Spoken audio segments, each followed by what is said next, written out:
Hey, Global Chatter Tribe. Many of you know that part of my professional background is both in career development and education, which means I get a number of people, especially educators, asking how they can launch their careers abroad. If that's you, you need the International Educator, which connects English-speaking teachers with opportunities at international schools around the world. Not only do you find out about vacancies, but you get much needed information on topics as varied as free housing, tax-free salaries, and professional development. And here's the thing.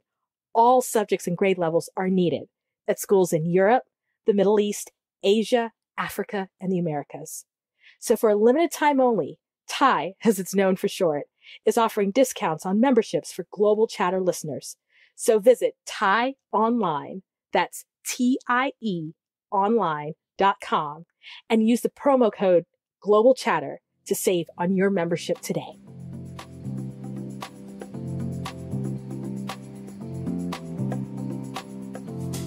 All right, so welcome to the latest episode of the Global Chatter. This is our season 2 closer, which is wild for me to think about because it has been a year, a little bit more than a year, because we launched in September of 2020 of this podcast.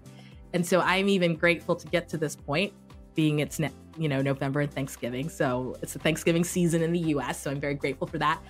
But I am excited because this is a little bit of a different episode for me for two reasons. One, I've got a guest with me who many of you may not know her maybe personally or individually, but you do know her work because she joined back in the summer of 2021 as our podcast editor. And so Stephanie is here to join. And I want to say, hey, Stephanie.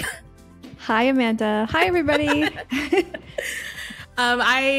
Stephanie has been an amazing godsend. If any of you have owned a podcast, been on a podcast, done any kind of tech anything where you're doing it regularly, she just came in, stepped in, and has just been such a great addition to the podcast that you've been listening to for the past year or whenever you joined. And so she's here with me. But the second reason why this episode's a little bit different is that, as we were thinking it's the end of the year, and I know that some of you have joined and started listening at different points.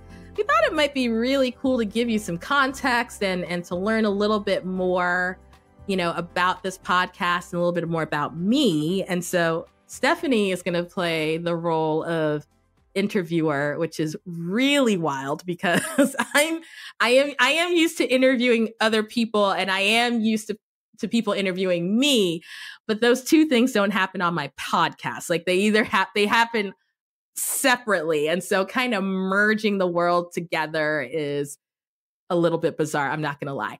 But before I turn it over to Stephanie, because, I am going to give her reins, I always ask this question of everyone who comes on here. Where in the world are you? Yeah, I am an American expat living in Split, Croatia.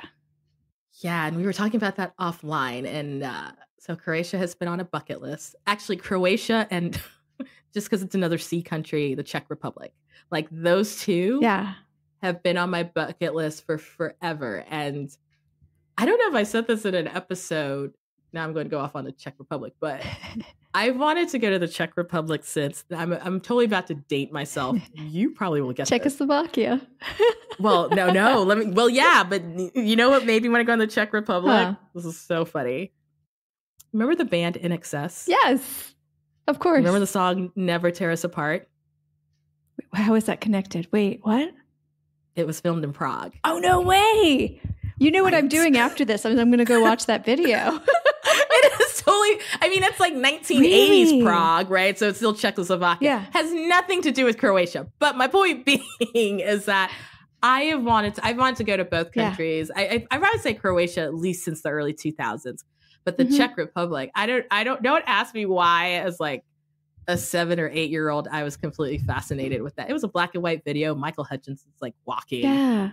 Just walking in Prague. Prague especially is an amazing city. I loved it. And you know what? The two places are not that far from each other.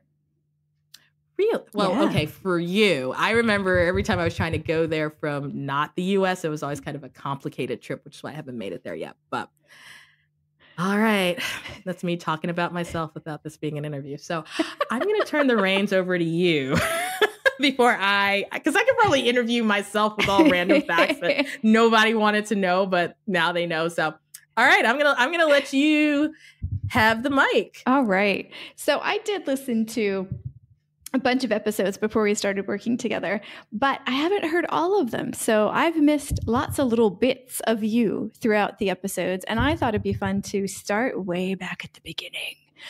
Amanda, why? Why did you start the Global Chatter? Okay. 2 reasons. One, which is funnier than the other. I'll go with the funny one first.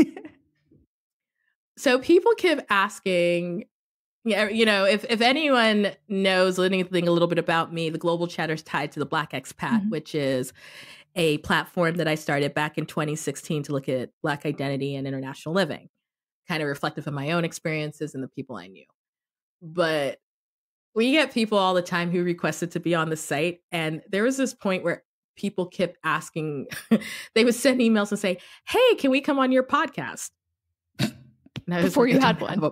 I didn't have a podcast. And I was like, and it got to a point where I kept thinking to myself, is this like a subliminal message or it's completely possible you got us confused with a different brand? Yeah. Either way, I would, if it was a one-off thing, okay. Yeah.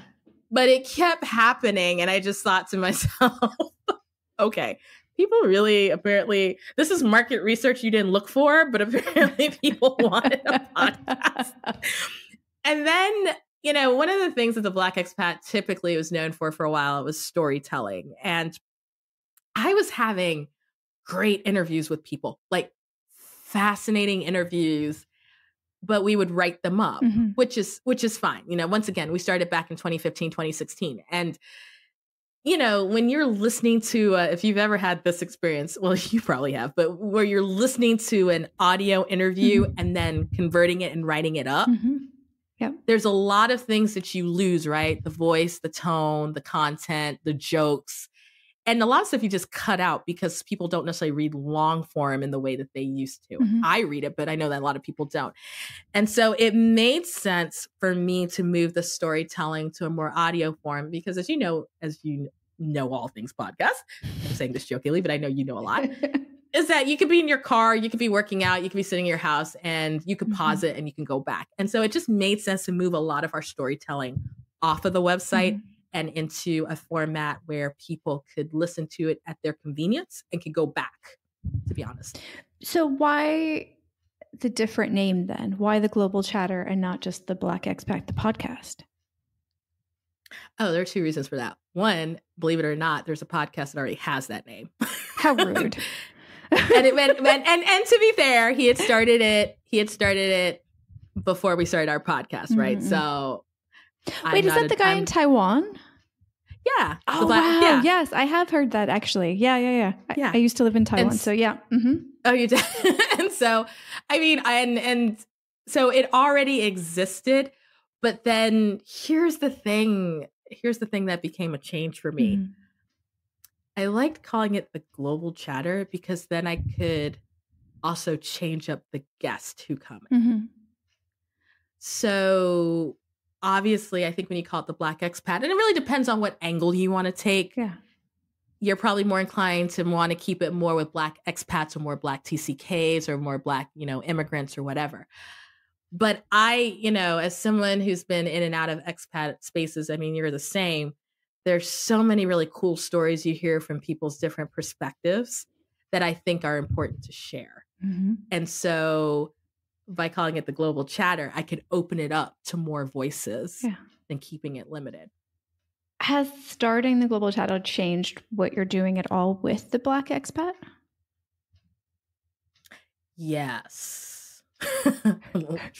Yes. I know. That's like the short answer. Like, do I want to be a good interviewee or a bad interviewee? Because the bad interviewee is like, yes and not say anything and force you to ask a follow-up question. See, I know all the tricks, or if I want to be a good one, I'm like, let me tell you more. So, yes, because, I started the Black Expat in 2016, and I think we were on the cusp more and more of people telling inspirational stories about moving abroad, right? Which was fine. As you know, technology moves rapidly. We've seen the rise of kind of YouTube. We've seen the rise of all these other formats. And so some of the things that we were doing in written form, there are some great people who we follow and connected who are doing it visually, right? And so what then I decided was, okay, our storytelling is better suited for a podcast. Our site is better suited more for advice and resources. So for the people who followed the Black Expat over the past 5-6 years, they've started to see that shift where we've gone less from the stories that would be the big features to that being driven and put on the podcast for those reasons that I told you before, right? You can start, stop, return, share. It's so much easier for people to do that on their phone, or if they're, we put the content also up on YouTube, right? And it's a little bit more accessible, I think, for more groups, to be very honest, if it's audio and then you of course have it closed captioned on YouTube than if you just have the written stories. And so, yes, podcasting,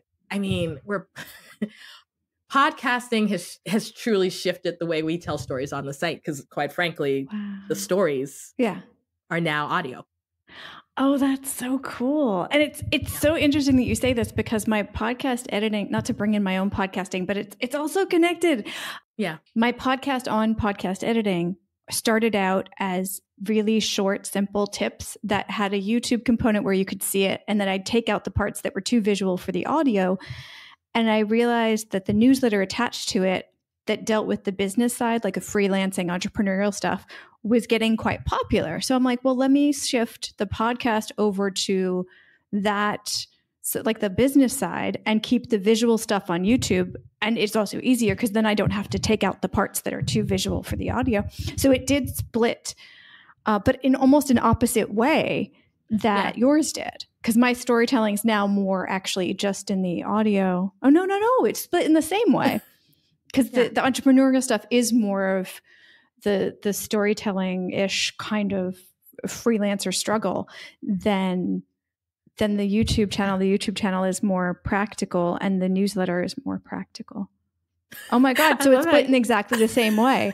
This is so meta. You're working it out. You're working it out in your brain. You're like, this is what's happening with my show. It's like, I'm interviewing you, but this is also what's happening with mine. No, I mean, it just made more sense because, obviously as the editor, you hear the raw interviews as they are. And there is certainly advice elements to every story that, because of the nature of the questions that I ask and the nature of the people that I bring in. But I feel like there's a fullness to hearing someone tell a story or give you advice in really good context. Whereas I think with the written stuff, sometimes you sort of have to pick and choose because of length. And we're a long form or at least a longer form podcast, right? So we run anywhere between 45 to 75 minutes, depending on the episode. I think most of them are between 60 and 75. With the website, I would always have to pick and say, this was really good, but they can't hear the inflection. They can't see why. And it just seems really random. And plus, are they going to read all of this? Yeah. So podcasting has completely shifted. I didn't think it would, but it's like, it's completely shifted. And here's the thing, is there are people listening right now. There are folks who listen to the podcast, no idea about the Black Expat. They don't necessarily, they're not in that ecosystem. I know people who shared this podcast who are neither expats, maybe some of them had been expats, but live in the States. Don't, there are other things about the podcast that interest them that have nothing necessarily to do with like expatriation or international living. And so I think that's what's really fascinating, is that you could really see almost two audiences, even though there is crossover. It's not necessarily the same the same audience, which is why I think also going back to your original question, calling it the global chatter opens it up in a different way. Yep. Like people who may not necessarily respond to something called the Black Expat do respond to something that's basically like a global conversation. And here's something that is really important for a podcast to keep going is that you responded to how it changed. Yeah. And a lot of times people will pod fade because they'll just be like, this is what it's going to be. And they stick to that the whole time, even though it kind of organically grows into something else. Yeah. And so was it hard to let it do what it was going to do? Or did you resist that at all? You know, I've said there are two things about me. One, I'm not a gatekeeper. And two, I don't resist change that much once it makes sense in my mind.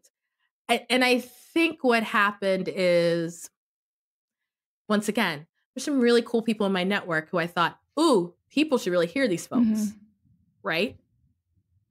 But if I limit it to just a specific type of person, then I don't think that was beneficial to anyone because there was knowledge and information that I think is really key that would help a lot of groups.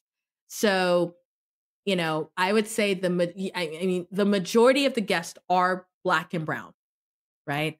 The majority are still overwhelmingly Black. And then there are certainly some folks who have a brown identity. And then I've got Jerry, who's white. But I joke about this. Jerry Jones, first of all, if he hears this, he's going to laugh. But, well, why did I have Jerry Jones on? And it ended up being a 2-part series. Him and his wife, longtime expats to Asia, have a daughter who's adopted, who is Chinese American, has a son that's adopted, who's African American. Wow. Yeah.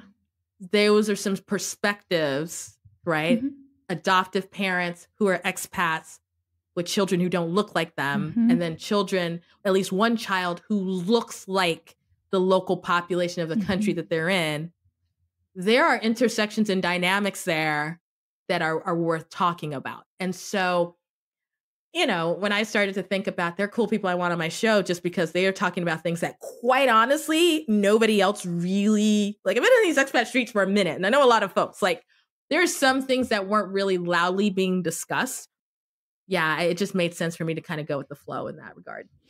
Yeah, and that difference between what people might think the theme of how people might be perceived as looking of where they're from and where they've actually grown up and experienced and culturally where they're from keeps coming up in a lot of the episodes. And I want to turn that completely around to you and backtrack to, I mean, you look and sound 1,000,000,000% American, but your background is very, very global.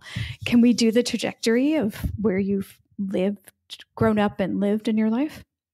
Sure. So, and I actually think it's important because I think it impacts even kind of the questioning that I do that you see with folks. Because people ask, you ask really interesting questions. I was like, well, part of it is my background and part of it is counseling training. So it's like, it is what it is. Yeah. So for the folks who don't know, first-gen American. My parents came from Cameroon, which is in West Africa, to the east of Nigeria. If you're looking at the map, I always say when you look at Africa, there's that funky, chunky part where Nigeria is, where the corner meets. Cameroon is right there. Family was really interesting. They were minorities. So yes, predominantly Black country, but English minorities. Most people, when they think of Cameroonians, they think of them being Francophone, which is the other thing is that when people go, oh, your family's Cameroonian, you don't sound French. Well, because we're not. They were they came from an English minority part of the country, and they decided, you know, this is like post-colonial opportunity, mid-70s to immigrate to the United States, or expat, depending on who's wielding such term. And so they came to the U.S., and then when I was 9, and let me even back up, even being in the US, so DC, Virginia, Maryland area, the people who know the DMV, that was kind of their stomping ground, North Carolina, which is a running theme in my life right now. 3rd move to North Carolina. I'm here now, so I think I just claim it. The only 2 states I claim with full gusto really are North Carolina and Virginia, because I always move and come back. Like I will forever, and it's funny, I just did an interview and we were talking about the US. I'm like, I'm South, specifically Southeast, specifically Mid-Atlantic. I don't have no interest in living anywhere else in the US. This will be my homestead if I live in the US. Wow. But so I'm living in the States, little kid. My parents are of two different tribes, so their tribal languages are not the same. Oh, yeah. And then they are immigrants. And then I am the first one in my entire family unit, extended family, born in the United States. So cultural nuances, as you can imagine, just trying to deal with, you've got the cultures at home, then you have the greater culture outside the doors. And I'm a Black kid, right? Mm-hmm. So minority, parents are minorities because they're immigrants. Oh, wait. Did you say you were born in the United States? I was born in DC. Yeah. Oh, okay. And then you lived in Cameroon, or you stayed in? I was born in DC. And then when I was 10, we moved to Cameroon. Oh, okay. So they moved back. Gotcha. Yeah, I know. I always have to explain that part. No problem. And here's the thing. When I was 9 or 10, they decided that they were, actually, I guess I was 9, that they were going to repatriate. Yeah. Now, they decided to repatriate. They did not go to the English part of the country, which they knew. They decided to move to the capital city, which was Francophone. Oh, wow. So I was 10, and all of a sudden, I've said this before, and I guess I'll keep saying it till I leave the earth. I went from being a minority kid, cross-cultural kid in the United States, to moving to a country where I looked like the majority, but still didn't sound like the majority. And then you get into passport privilege, and then you get into the fact of where my mom was working for the U.S. Embassy there, and I was going to international schools. So you get into all those differentials. Gotcha. And then I did not speak French, and I still didn't speak any of the tribal languages. And so I was there until I was 17. So I'm in an all Black country now, right? Yeah. And then I returned to the U.S. and go back to being a minority, but I'd been in a country where I'd been in the majority. And I came by myself because my family stayed in Cameroon up until that time. They are now back in the U.S. Yeah. And I was navigating college as a kid who always sounds the way that you hear me now. Yeah. But had lived in Africa, pre-social media, so I didn't understand some of the social norms. Yeah. And then the racial identity and politics that comes with the U.S. So you left the cave. I was in the South. Yeah. You left the cave and came back, and you knew the world was different. And 17, still young enough where a lot of people around you didn't know there was other cultures, really. And also, I think this is a theme on this podcast. I think one of the hard things, I said this to a friend yesterday about the problem with racism and very racist ideology, is that it strips the nuances of our experiences. And so I have said this before on the podcast, but let's forget my story for a moment. A Black kid from Oakland and a Black kid from Chicago and a Black kid from Birmingham and a Black kid from Boston have very different experiences. Some are similar, of course, because of race and treatment, but also when you throw in, like I don't know what happened this season, but I felt like I took a tour around the Caribbean. I don't know if anyone else noticed this. There were so many Caribbean people. It was not planned, but by the end, I was like, complete side note. I have been around the world. I have been to almost every continent except for Australia and Antarctica, or so Oceania, whatever. I have never been physically to the Caribbean, but this season, somehow I hit like 7 countries, not even intentionally. And they were all different. It was funny. But one of the things, if you go back and listen to those episodes, and I think Roxanne Munson just hit on it. She's in Panama now, but talked about growing up with Antiguan parents and then was born in St. Croix and then moved to Texas. And she talked about her identity. This is what I'm paraphrasing, but basically her identity being affirmed. She'd been in a Black space so that when she came to Texas, you know, even people were like, you're just a Black kid, whatever. It didn't bother her because she'd had that affirmed. But this is what I talk about. Like, there are nuances to all of their stories, even though we're all Black, but that all gets whitewashed. It all gets washed away, right? When we're just like, oh, you're Black, therefore y'all have the same experiences. And it's like, our Blackness starts from different places, and how we relate to the world is based on that. And so for me, you know, coming back to the States, it was like, I mean, it happened in college, right? It's like, you're American and you're Black. And it's like, I'm American, but I've been out of this country for like 8 years.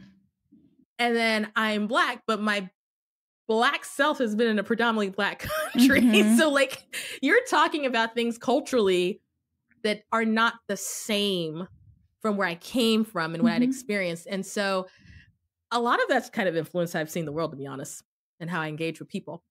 Do you feel comfortable in either place, in the US or Cameroon? Or better question, do you feel fully yourself in either place, or do you feel really split between the two? See, I think this is the TCK in me. I think I feel enough of a weirdo in both spaces. Yes. Well, and it's odd because I had this thought this morning. I was like, you know, I know enough and I've seen enough to understand what's going on in both places, but there's still an other aspect, right? Because I've had experiences and I've lived places that other people can only imagine and hope. And so the thing is, I guess the great part with age is that you just get more comfortable with it. Yeah. Whereas I think it was, to be honest, I think it was a lot harder as a college student. It was probably a lot harder in my 20s. Really? But, you had just come back kind of before then. Yeah. And no, but I think to be very honest, I think it took me a solid, it might be longer than this, a solid decade to be like, okay, I'm in my own skin, and it's okay if I don't get certain references, or if I don't agree with certain things, or if I just like, it's okay that I've had a different experience. Yeah.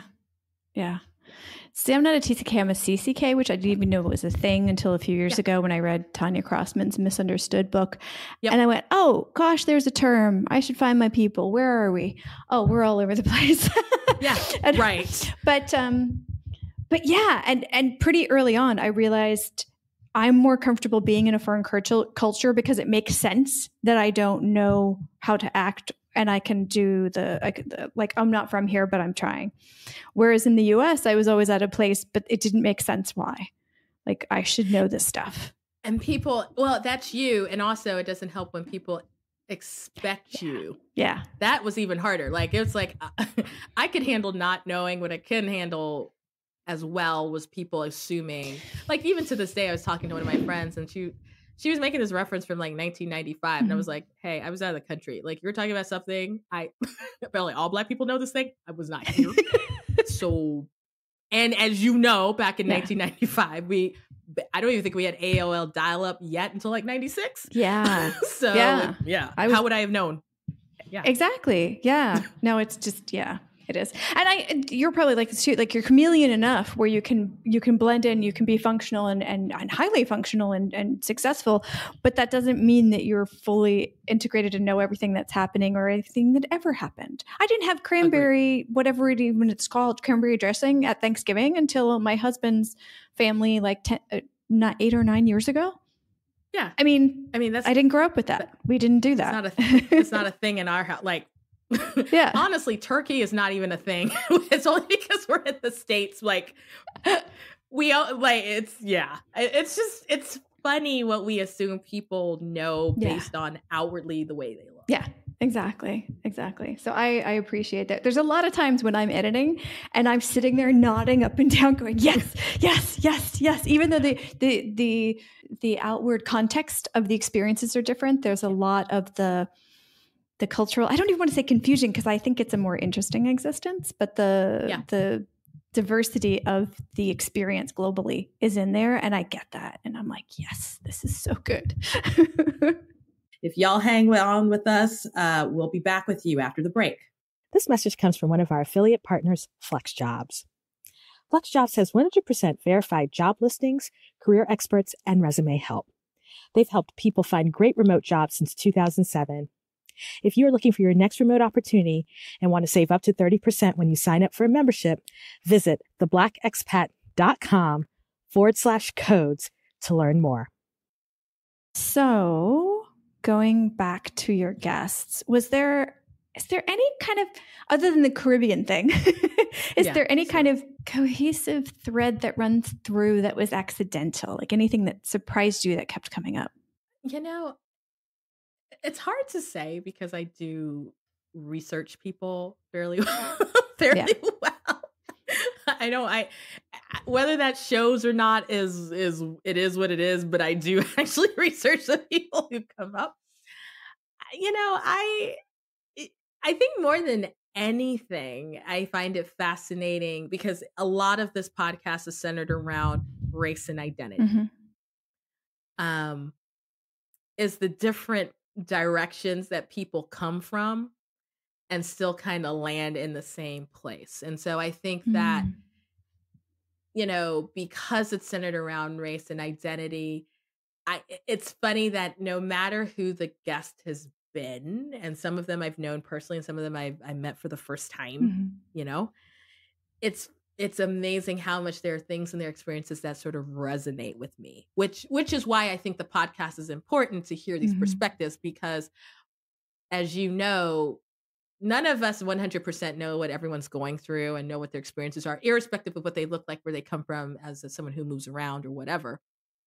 But it's interesting when I start to hear folks who've had very different lives from me, and then they'll say something and my brain will go, oh my gosh, I've had that experience. Like when you're in a country and you absolutely don't speak the language. And then on top of that, you don't look like the local population. And then on top of that, people assume you're completely different from a different part of the world than the world you're from. And that's been great. But I will say I'm gonna come back to the Caribbean folks. I will.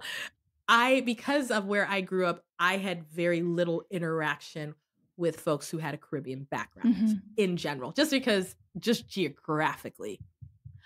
But what has been really interesting, particularly this season, is how many of their experiences growing up kind of mirrored some of the ones that I had. And I think that was because part of it was an immigrant story, right?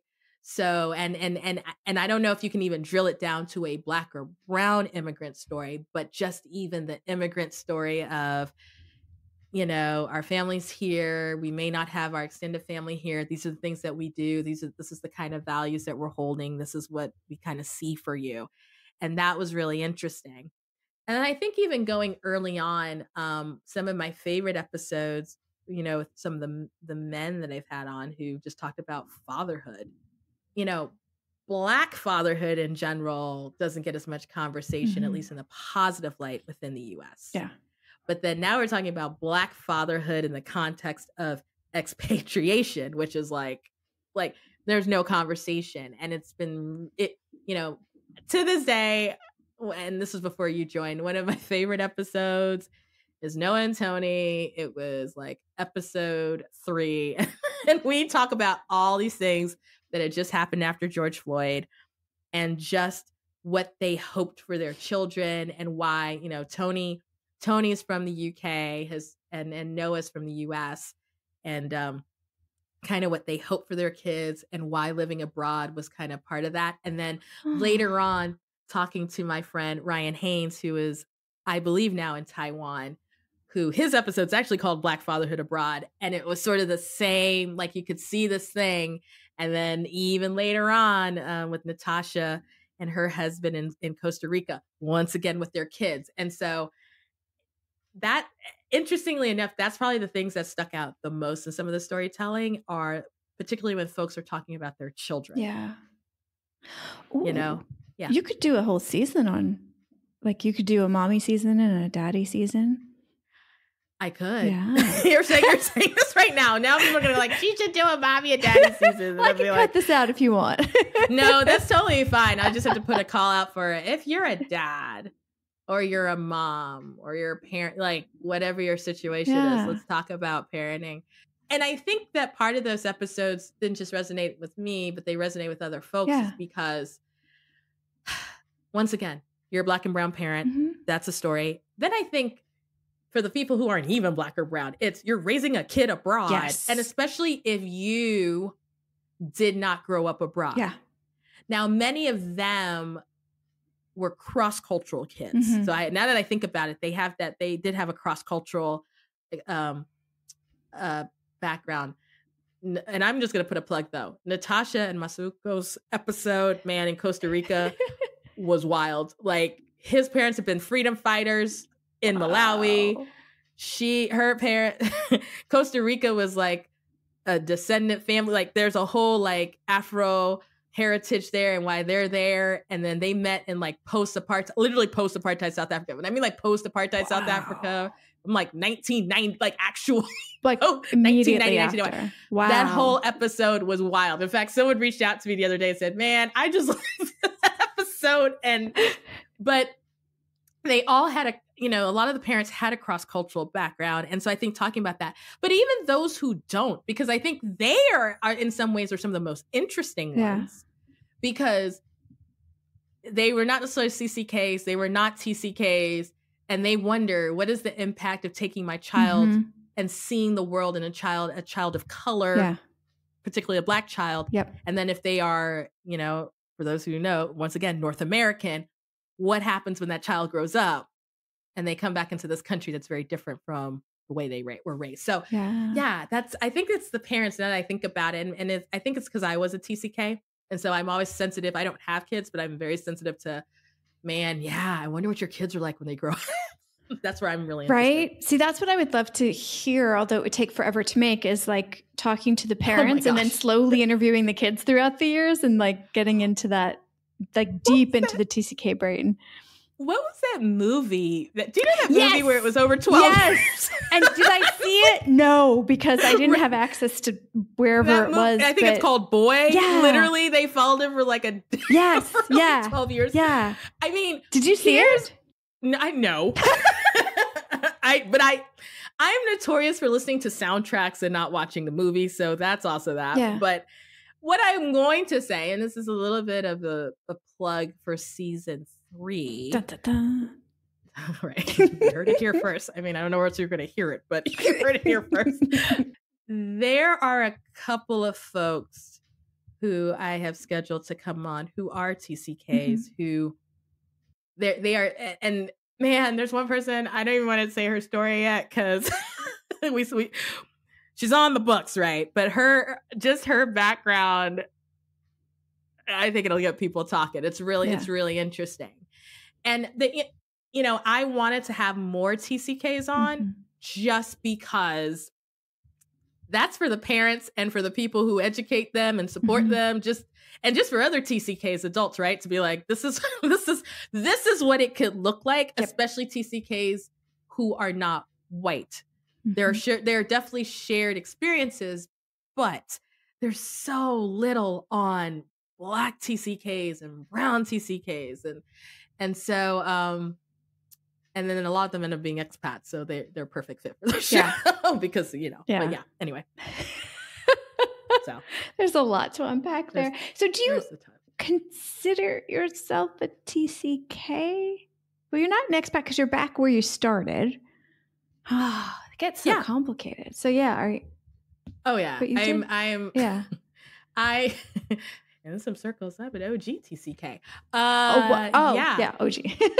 for like, right. For 2.5 years. Was it 2 years? It was amazing.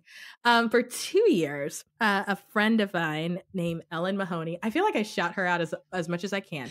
Ellen Mahoney is the founder of Sea Change Mentoring, and I believe she's also the co-founder of the Surrealist, I'm saying that right. If you say it fast enough, it sounds right. Institute. She and I used to lead a TCK community on Twitter. Yeah. Before I moved to Doha, Qatar. And I mean, here's the funny part about being, I think, being a TCK. I have met so many people who are TCKs who will sometimes say they are barely a TCK because everyone has this version in their head of what a TCK Not is. enough, yeah. And and it cracks me up, right? Like you'll meet someone who's like from Canada and their family lived in Germany for 8 years, and they're like, "Well, I'm barely a TCK because we lived." I'm like, "But you're not German." 8 years, yeah, right? But because in their mind, they're thinking the diplomatic kid that moved every 2 to 3 years.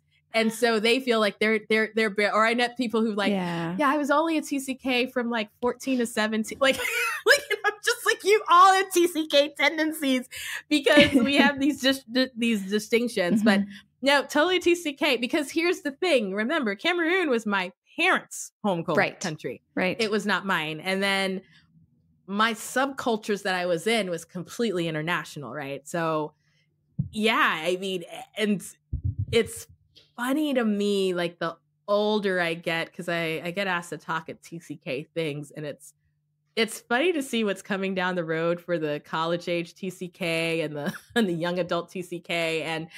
And when we ran that community, I remember I had just bought a house. Actually, I had owned my house for a minute. And everyone freaked out who was under the age of 30 because they were like, oh my God, it's so permanent. You can't ever leave. I'm like, you can rent it out. You can rent it out. You can sell it. Yeah. You can make it an Airbnb. And they were like, that's so permanent. And I'm like, it's okay. At some point, it's either age or just life. You're like, I need a little bit of stability. Yeah. It doesn't have to be a whole lot, but so yeah, I've got some TCK tendencies. They've gotten better with age though. Like the need, I used to move around a lot. Yeah. And always wanted a lot of change. Yeah. I still want that, but it's a little bit more controlled now. Yeah, I hear that. For me, it ended abruptly about 5 years ago. And yeah. And then the pandemic all kind of turned it on its head.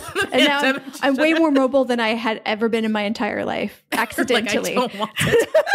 And I'm like, wait, this is the perfect life for me in my 20s. Well, here's the funny thing. I have a friend who highly mobile as a TCK, parents worked for the US government, and she hit that point in her 20s where she said, I don't want, like, I don't want that. She's married now and has kids. I just want stability. And I remember us in our 20s thinking that was really weird. Yeah. Like, that's not, we were all like traveling everywhere and people were taking all kinds of jobs and contracts or whatever. Yeah.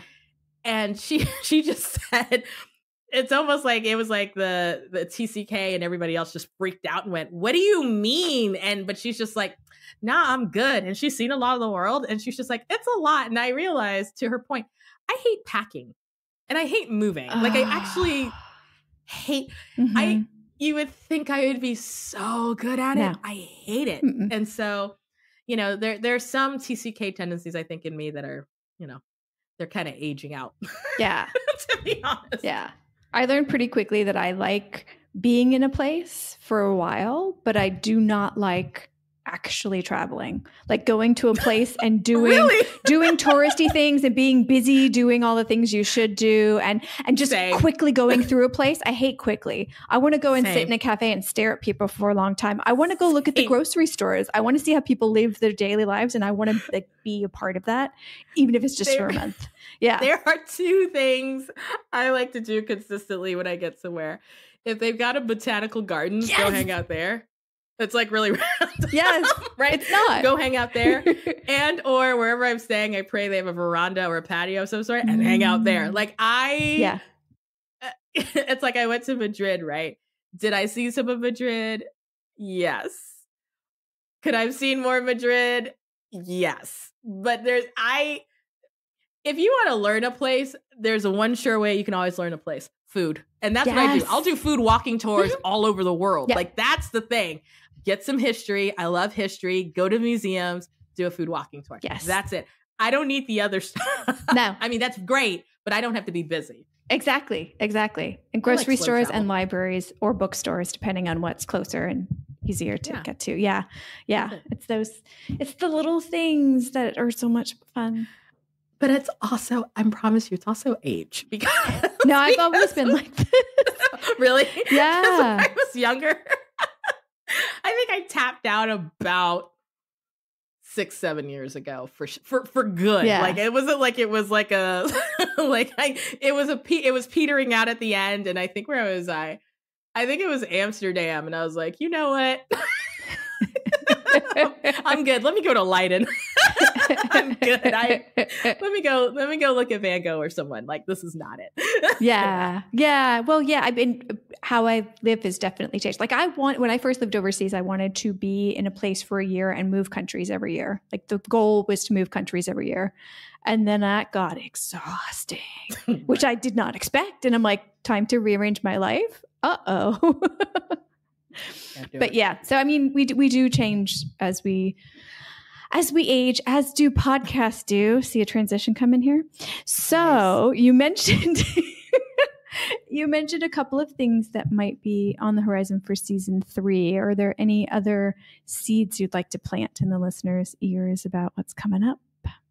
If you've been listening, I obviously have guests from all different places, but there is an intentionality of wider representation, and there's an intentionality of just experiences you don't get to hear. And so I'm really excited, I think. And I've been excited thus far, but I'm always excited for what could be up ahead. And I'm excited for some of the people who are coming on, because I like to pick some people who folks just don't know. There's some folks that people definitely know. And especially if you're kind of in the Black and brown expat spaces, there's some people you know because they've got great brands.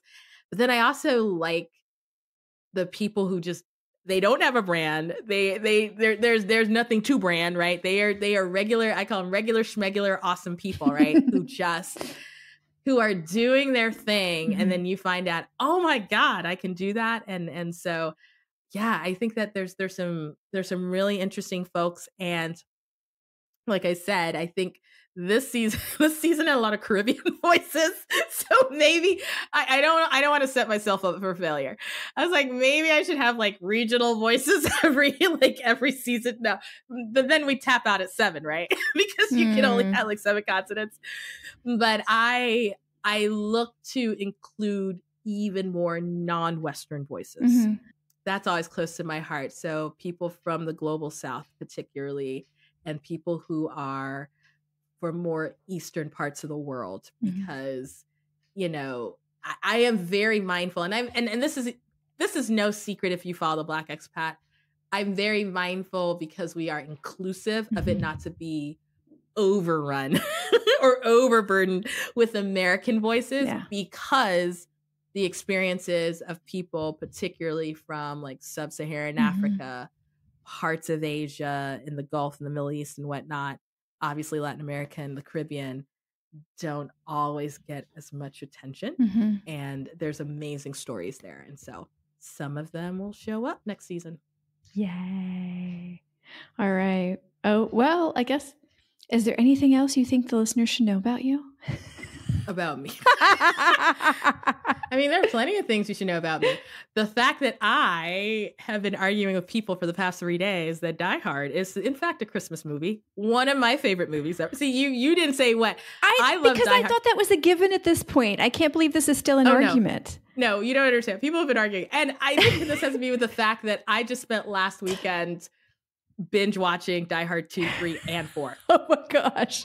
That's how I spent my Saturday, people. Because I had a break from the podcast. And so I watched and you're wondering, why didn't she watch 1? Because I'd already watched 1. I'd seen these all before, by the way. Yeah. I'd already watched 1 earlier. And 5 wasn't on any of the 5 trillion streaming channels I already own without paying for it. And I was like, even though it is a good day to die hard, I am not going to pay for that. But that being said, what do I think that people should know? Well, here's the deal. You can find us on the website. So theblackexpat.com, and you can hit podcast, or you can go to theglobalchatter.com. So that's important. I think what's also important is that if you like the podcast, Apple, leave a review. I mean, you could send one to us, which is great, but it'd be fun if you left it on Apple. So that would be cool. And what's the other thing? Oh, I'm doing this for the first time. This goes back to a question you asked. So remember I told you people asked how they could be on the podcast? Mm-hmm. Right? And I was like, oh, people want to be on the podcast? Of course they do. So I'm like, maybe we should make a way for them to request to be on the podcast. You don't have a guest? Really? I do now. Don't. I didn't have one last month, but there's one now. So if you think your story is super interesting and connects with our vision or anything I've said, you can go onto theblackexpat.com and hit the podcast tab and fill out the form. And if it's something that's, might be a good fit for us, we'll definitely reach out. So there's definitely that. And then I feel like I have to get all my plugs in because you're not going to hear from us until 2022. And finally, some of you are super amazing. We've had great sponsors. So I want to shout out to them. We've had some great folks who have come alongside this year and have run ads that you've heard and also sponsorship. And so you can see all of that on the blackexpat.com under I think it's the blackexpat.com/codes. That being said, if you're interested with partnering with us, you've got a brand that you think would be a great fit for literally expats, international travelers. You're just looking for a diverse audience. I can tell you all the information about who listens. Visit us on the website or shoot an email to hello@theblackexpat.com. We would love to have you be a sponsor or advertise in 2022 because we have cool listeners, like the people who are listening to me talk about our cool listeners. So very cool. The coolest listeners in the world. Literally, I could say in the world, like 85 countries. That was intentional. Yeah. Look at that. We're like, we have the best global listeners on the globe. Absolutely. Look at brand management. All right. This is what happens. People that know are like, what's going on? I'm like, this is what happens when you are a content creator. And Stephanie's a content creator. Well, I don't know whether she owns the title or not, but she... Oh, hell yeah. Sorry. Yeah. Okay. No, you're fine. Trust me, Tony and Noah. we bleeped out nothing. We were just like, we just put a warning and said language on this episode. Like that was it. But, if you're a content creator, these are the things you've got to do. And I was saying to Stephanie off air, I really think we need to do an episode on so you want to build a podcast. Oh, and just say don't 600 times. Right. Oh, it could be part of my Roaming Pro series. No, seriously, we have to do this. We need to do a 30-minute, the realities of doing a podcast. Oh my gosh. I think it would be a perfect fit because everyone has all these plans for 2022 and I'm going to do this podcast and I'm like. Release it on January 1st. Do you think you want to start a podcast? Boom. Oh, that'd be really funny. Here are 110 ways why you shouldn't, reasons why you shouldn't, and 5 reasons why. But the 5 are probably really powerful. Yeah. That's the problem. Yeah, so. Don't include those. That would be confusing. Just right. The nose. Just don't do it. Oh my gosh. Well, Stephanie, thank you for interviewing me on my own show. Thank you. This was fun. I've interviewed a lot of people on my own podcast, but I've never interviewed somebody on their own podcast. So this is a first for me. I feel like we're in a scene from Tropic Thunder where this is really weird. You know what I'm talking about? Where Robert Downey, he's the Australian in the blackface, who's then it gets really confusing at one point where you're like, who is he? Yeah. I feel like that's where I'm at, where I'm like, yeah, interviewing someone on their own podcast that you edit. That's what we do. It's very meta. Oh my gosh. Well, no, Facebook don't sue us because they did change their name. You know that, right? Oh, yeah. Meta. Although it's still Facebook on the website, isn't it? It's Facebook on the website, but if you start to look at all their like Instagram and whatnot, it's owned by Meta. And I was like, isn't that an affinity sign? And who's Meta? That's what happened to me. Yeah. I was like, Zuckerberg sold it? And I was like, no, he didn't sell it. He's just envisioning the future. Okay. One of my friends from high school works for Facebook, so I'm just going to shut it down right now. I hate Facebook, and I would not turn them down. I mean, isn't that the problem? I know none of y'all want to hear this, but is that not the problem with Facebook? Because I want to divorce it so bad. I've been part of it since 2006, 2005. But the amount, this is the problem of the content creator, the amount of traffic. Oh my gosh. It's like the number one source of traffic. Yeah. And I barely do anything like that I need to do for the Black Expat. It's the number one source of traffic. Yep. Can I tell you the one that did shock me though? And then we really will go because y'all don't hear all this. LinkedIn. Yeah. I'm a career person and people have heard me rant about how much I hate LinkedIn, but yet LinkedIn, as far as this podcast is concerned. It woke up a few years ago. It woke up a few years ago. I don't know what happened, but it just started being busy. But it shouldn't. No, but it needs to close back down because now it's these are the outtakes that have nothing to do with me. It needs to close back down because my feed has nothing to reasonably do with career or work or like it's just. See, I don't want to say what I normally say because then people are not going to listen to the show. I'm just saying there are things about people's lives that need to be on Meta and not or on Twitter. Yeah. Twitter because it's 240 characters, right? So yeah. Anyway. Yeah. All right. We should end. So you got, that's what we call bonus content, people. You got the actual interview and then you got this is the extra that happens on every interview on the show. Thank you once again so much for listening to Global Chatter. I truly appreciate every single one of you who has listened, supported, shared, continue, to talk about this podcast. You have made 2021 great. And we look forward to connecting with you in 2022. Yay. Bye, everyone.